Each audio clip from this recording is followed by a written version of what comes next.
Hey, I'm back in the garage again, and we're putting a rear differential in this 64 Chevy Impala. The one I have in the car is an open rear diff, but I have a Posi to put in it. So, let's get started. This is a Posi for a 55 to 64 Chevy rear axle. And you know it's a Posi because it has a big P right here. The non-Posis don't have that P. So, this one is actually, I ran the numbers on it, and it is out of a 57 Chevy, which is kind of interesting because 57 is the first year that they put Posi rear ends in cars. So, this one, which you can see right here, I bought on Facebook Marketplace, and all I wanted was the center section because it has a Posi in it. So I am going to resell this section, which is out of a 62 Corvette, according to the previous owner that I got it from. And I'm just gonna use this in my car, sell the rest, and all will be well in the world. And I also got some fluid for it. I got some Posi additive, and of course I got a gasket because you can't swap it without a gasket. So the first thing we have to do is pull the hubcaps and the wheels off. So let's do that. The next thing we have to do is pull the drum off. With the drum out of the way, the next thing you want to do is take a picture of this with your phone so that you know how it all goes back together again. So I'll do a close-up so you can see mine, and that way you can reference it if you need to.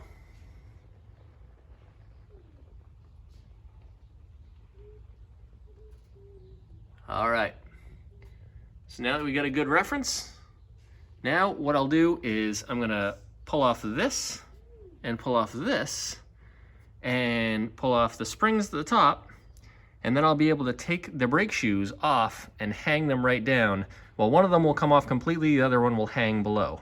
And then I'll start working on the actual bolts that hold the axle in. I have one shoe hanging from the emergency brake lever, and then I have one taken off. And on the back side, you can see these square bolt heads? There's 4 of them. And on the back side of the brake backing plate, you'll see 4 nuts that are exactly where those are. And if you pull those nuts off, then you'll be able to slide the axle right out. You can see there's 2 right there, and then you may have to trust me, but there's 2 on the other side as well. Kind of tough to get at, but there they are. I've now pulled out the 4 9/16 nuts off the back of the backing plate. And now, we basically just yank on this thing and it'll slide right out. And there it is. Okay, so I had to tap mine with a hammer from the backside. I just basically tapped it, turned it, tapped it, turned it, and it eventually popped out. And now that it's out, you can kind of see how it all works. You can see there's the 4 bolts. Then there's the wheel bearing, of course, looks a little bit dirty. And then this is the bearing housing, the end of the axle that the bearing sits in. So with this axle out, you only need to pull it out about that far, and then the center section of the differential will actually be able to pull out. So now you got to do the whole thing to the passenger side, and yeah, then we'll move on to the center.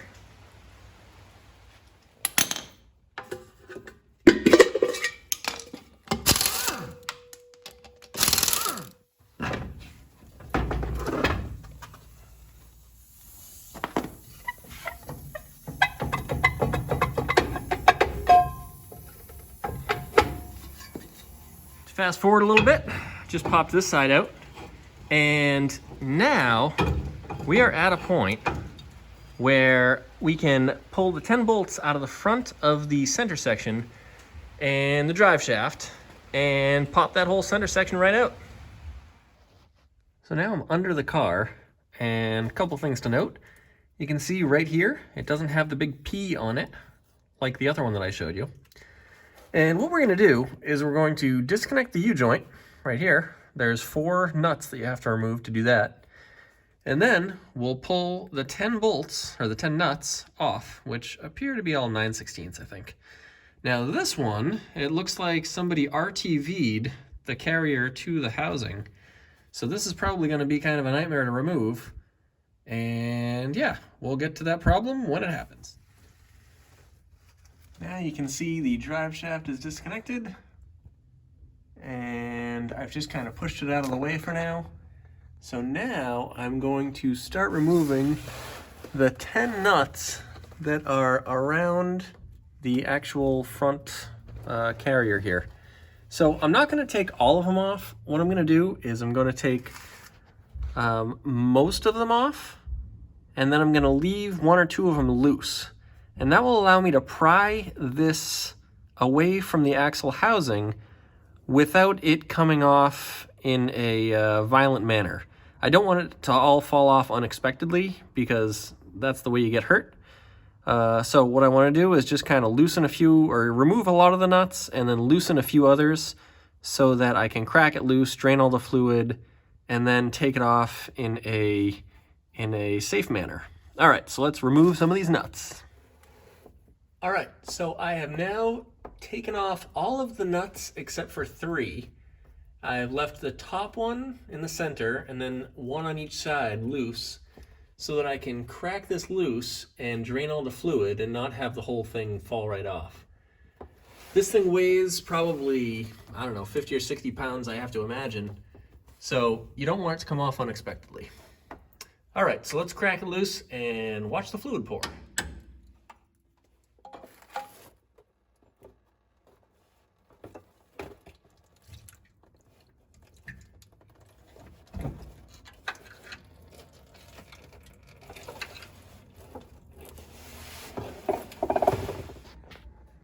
So now, to do this safely, you have to use like a floor jack or something like that, unless you're way stronger than me, with a piece of wood on it. And then what I'm going to do is I'm going to reach up and I'm going to grab the nut on the left, which you can see right here, and then there's one on the opposite side as well. And I'm going to get those completely off. They're already loose enough to just pull off with my hands. And then I'm going to pull it off and land it on the jack, and then lower the jack down and hopefully not squish any fingers. So let's do that. You can see I have now popped it off from the housing, and now it's sitting on top of the wood, which is on the jack. So now I'm going to lower the jack, and it should pretty much slide down to the ground in a safe manner. All right, so let's lower the jack and then we'll do a little comparison. So here's the non-Posi unit versus the Posi. And you can see they basically look identical, except this one doesn't have the P on it. This one does. And then if you look at the inside, you can see it looks very different. The non-Posi, you can see the gears. The Posi has obviously a Posi.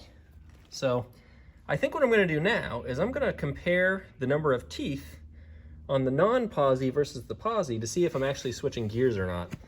I actually don't care that much if I am or if I'm not. I'm just kind of curious what I'm going from and to. Or maybe they'll be the same, who knows? So I'm going to count these gears and see what happens. In an interesting turn of events, they both have the same exact gear. So they both have 37 teeth. And which is kind of surprising, to be honest. I didn't expect that. I kind of figured I would be switching gears. But what I can also tell you is I'm sort of taking a guess at what the ratio is here. So let's do a fun little experiment. So this yellow gear right here is lining up right here, right? So now I'm going to turn this. So there's half, 1, half, 2, half, 3, and then maybe a third. 3 1/3 turns. So I'm gonna guess that this is like a 330 gear. Feel free to correct me if I'm wrong in the comments, right below. But I'm pretty sure it's right around 330 gears if I had to take a shot in the dark here. I could probably do the math. If I count the actual gear on the pinion, I can probably figure this out with actual math. Let me try and do that. Guess what, guys? I just did the math. 37 on the ring gear, 11 on the pinion, 3.36. So these both have 336 gears in them, which is actually kind of convenient because it's not going to change how my car drives right now, other than the fact that I'll be able to do some nasty burnouts. Okay, so I'm going to clean off the gasket on the axle housing, and I'm going to empty out any residual gear fluid that is in the axle housing, and then I will put this thing back into place. So yeah, let's do this. I just put the gasket on, and I just wanted to note that it is a Felpro gasket. I think it was like $6 or $7, and it's this part number. So you can use that for reference. You can see it fits 55 to 64 Chevrolets. So I've now got the axle front carrier in place. I just kind of heaved it up there and made sure the gasket was in place, and then I just put the nuts on hand tight with the washers behind them. So now I'm going to go around and tighten them all up evenly so that it sits flat. So now I'm at a point where the carrier is tight, and I just got to drop the U-joint for the drive shaft back onto this carrier, and hopefully it all bolts up tight. So the differential is in, the drive shaft is tight, and now I can get back to the outside of the axles and put the axles and the brakes back on. So I guess let's hop over there. So I am now at a point where I can slide the axle in. One thing to take note of is that the bearing has 2 rubber O-rings on it, and it has a seal on the inside here. And you want to just kind of glance at those and make sure they're in okay shape. I touched one of these O-rings and mine came apart in my hand. So luckily I have some spare axles around, so I just pulled an O-ring off of one of my spare axles and I threw it on there. But it's something to look out for. Make sure that yours is in good shape. All right, so now let's put it back in. So the axle is now in, and I've tightened up the nuts on the backside of the backing plate. And this car has actually done a fair amount of sitting around, so I'm actually going to replace the wheel cylinders while I'm in here because it's easy enough and they're only about 12 bucks a piece. So I got some new ones, I'm gonna throw those in there, and then we'll put the brakes back together. New wheel cylinder is in place now, so now I'm going to put a little dab of grease where the brake shoes rub, which are these 3 pads here, and there's 3 on the back. So I'm going to put a little grease there, and then we're going to reassemble this thing. Okay, so we're all back together again, and you can see all the springs are back in place. Got the little one down here, we got the self-adjuster, and make sure when you take yours off, make sure the thing spins, because if it doesn't, that's a problem. So take the self-adjuster apart, unthread it, put some anti-seize on there, and put it back together. And yeah, all right, so we're gonna put the brake drum back on, and then we can reinstall the wheel and the hubcap, and all will be good on the driver's side.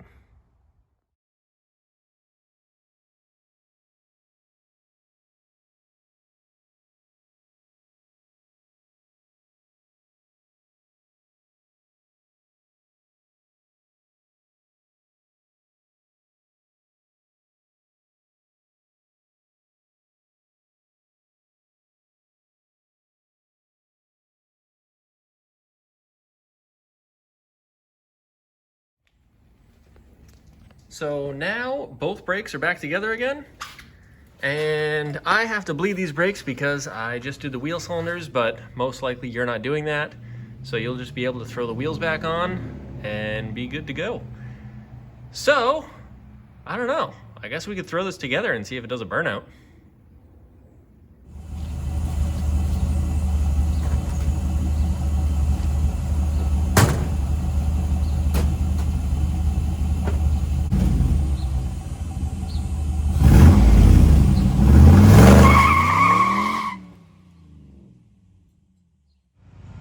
Well, I guess that works.